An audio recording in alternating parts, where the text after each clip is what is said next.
राज ठाकरेंना आजच्या तारखेमध्ये उद्याची मुंबई वेटीस धरणे, उद्या मुंबईमध्ये त्रास देणे, या अगोदर राज ठाकरेला अटक झाली पाहिजे। याचा लाड करू नका राज ठाकरेंचा। राज ठाकरे चोरी चोरी चोरी म्हणते, काय चोरी मला सांगा?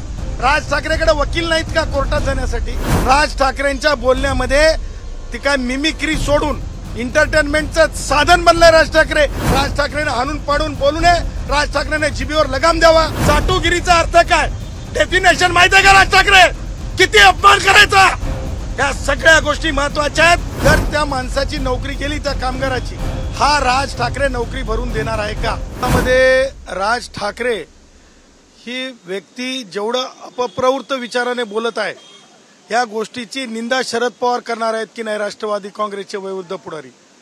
मला सांगा, लोकशाहीमध्ये एखादी मागणी करण्याचा अधिकार आहे, परंतु लोकशाहीमध्ये तुम्ही संस्थांना वेटीस धरण्याचा अधिकार नाही आहे।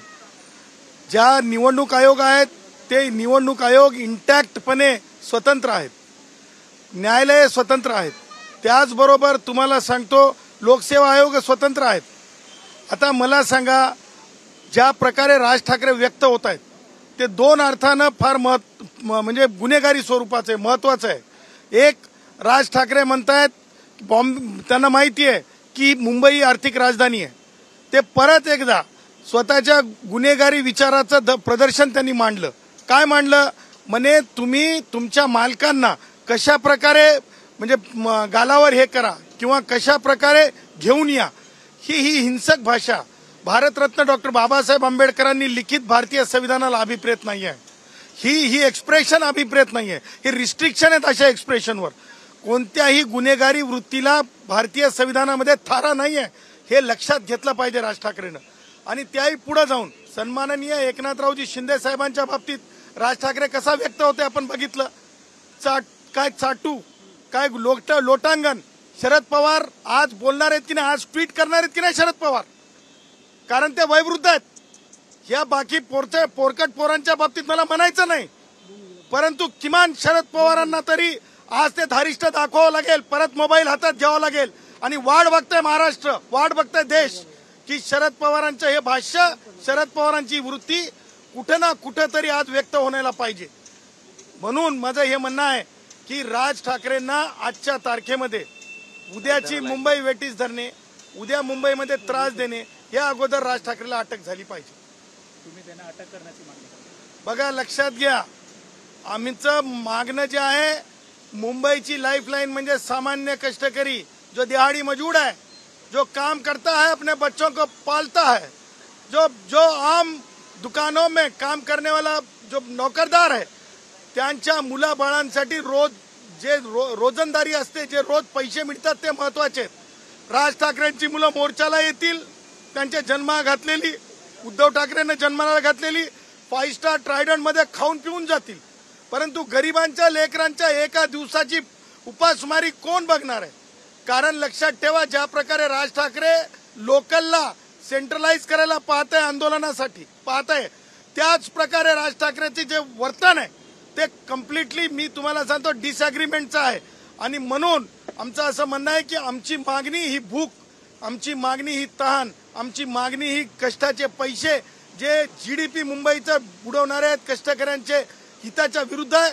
म्हणून राज ठाकरेंनी जर समजा उद्या ही गडबड केली तर त्यासोबतच आम्ही मान्य उच्च न्यायालयाकडे जरंग्याच्या प्रकरणात ज्या प्रकारे मुंबईला त्रास झाला त्याची पुनरावृत्ती जर राज ठाकरेंना करण्याचा प्रयत्न केला तर राज ठाकरेला सगळ्यात अगोदर जे कारवाईची मागणी आम्ही पुढेही करू। आणि आजही आम्ही म्हणत आहोत मान्य पोलीस आयुक्तांना, याचा लाड करू नका राज ठाकरेंचा। काय चालवलंय का या राज ठाकरेंनी?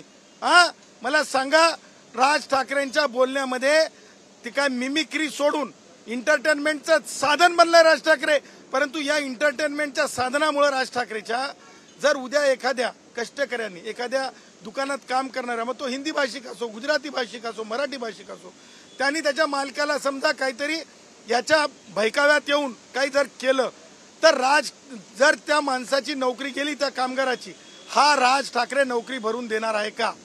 राज ठाकरे स्वतःच्या घरी, त्यांना काय, राज ठाकरेला काय फरक पडतंय? कारण ton ton ton ton toll toll toll toll. त्याच्यानंतर मला वाटतंय आमच्या माननीय शिंदे साहेबांवर राज ठाकरे चिडण्याचं कारण मला वाटतं एल्फिस्टन ब्रिजमध्ये ठणठण गोपाल, त्याच्यामुळे राज ठाकरे चिडतंय. आमचं म्हणणं हे आहे की आमच्या कष्टकऱ्यांच्या भुकेचा प्रश्न आहे. उद्या राज ठाकरेच्या मोर्चामुळं रोज जे रोजंदारी मिळते, जे एक पैसा कष्टाचा मिळतो तो लुप्त होणं, त्याची दुसऱ्या अर्थाने राज ठाकरे चोरी चोरी चोरी म्हणते. काय चोरी मला सांगा? राज ठाकरेकडे वकील नाहीत का कोर्टात जाण्यासाठी? ते राज ठाकरे करणार नाही, कोर्टात राज ठाकरे जाणार नाही. परंतु राज ठाकरे मात्र की नाही हुल्लडबाजासारखे बोलणं मात्र राज ठाकरे सोडणार नाही. आणि म्हणून महाराष्ट्रामध्ये जिथे तुम्हाला सांगतो भारतरत्न डॉक्टर बाबासाहेब आंबेडकर, पंडित नथुरामजी गोडसे च्या विचाराचे, भारतीय संविधानाच्या विचाराची माणसं महाराष्ट्रात आहेत. त्यामुळे राज ठाकरे की नाही चलेगी. राज ठाकरेने हाणून पाडून बोलू नये. राज ठाकरेने जिभेवर लगाम द्यावा. मान्य एकनाथरावजी शिंदे साहेबांच्या लाडक्या बहिणी आहेत राज ठाकरे. प्रत्येक घराघरात राज ठाकरे शिंदे साहेबांमुळे आनंद बहिणींमध्ये त्या बहिणी जर न विचार केला आणि त्या जर बाहेर पडल्या ना, राज ठाकरे डोक्याचे उरले सुरले केस सुद्धा किती शिल्लक राहतील ते सांगता येणार नाही. हे सुद्धा राज ठाकरेंनी लक्षात ठेवावं. केवळ राज ठाकरेलाच बोलता येत नाही असं नाही. आम्ही सुद्धा आंबेडकरी साहित्य, आम्ही सुद्धा दलित साहित्य, आम्ही सुद्धा जे आहे कष्टकऱ्यांचं साहित्य वाचलेली माणसं आहोत. आणि त्यामुळं राज ठाकरेंनी आता स्वतःच्या जिभेवर लगाम ठेवला पाहिजे. आणि सरकारने राज ठाकरेच्या अक्षम्य बोलण्याला, हे जर दुसरा कोणी मामूजान भाईजान जर बोलला असता शिंदे साहेबांबद्दल, तर त्या मामूजान भाईजानला कायदेशीर आपण दाखवलं असतं की नाही? मग राज ठाकरेला का आपण दाखवू शकत नाही? चाटुगिरीचा अर्थ काय, डेफिनेशन माहिती आहे का राज ठाकरे? किती अपमान करायचा? या सगळ्या गोष्टी महत्वाच्या आहेत आणि त्यामुळे राज ठाकरेवर कारवाई होणं आवश्यक आहे.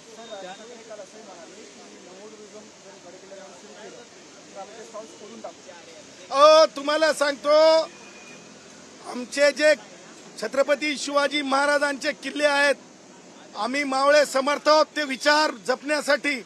आणि ते विचार म्हणजे आमच्या गड किल्ल्यांना जगातील लोकांनी यावं आणि छत्रपती शिवरायांचा इतिहास बघावा, तो ज्ञानार्जित करावा, यासाठी आम्ही समर्थ आहोत. छत्रपती शिवरायांचे मावळे, हिंदू राष्ट्र भारत मानणारे आम्ही माणसं आहोत. भारतरत्न डॉक्टर बाबासाहेब आंबेडकरांचे वैचारिक वारस आम्ही समर्थ आहोत. राज ठाकरेंनी स्वतःच्या बंगल्यामध्ये जे प्रदर्शनी आहे, जे चित्र आहेत, त्यांचे कार्टुनिस्ट आहेत ना, त्यांचा विचार करावा. लोकांना दाखवण्याच्या बाबतीमध्ये त्या गोष्टीचा विचार करावा. गड किल्ल्याचं संरक्षण करण्यासाठी छत्रपतीचे मावळे पुरेसे आहेत. राज ठाकरे किस खेत की मूल है, राज ठाकरे की सोच ये पानी कम चाय है.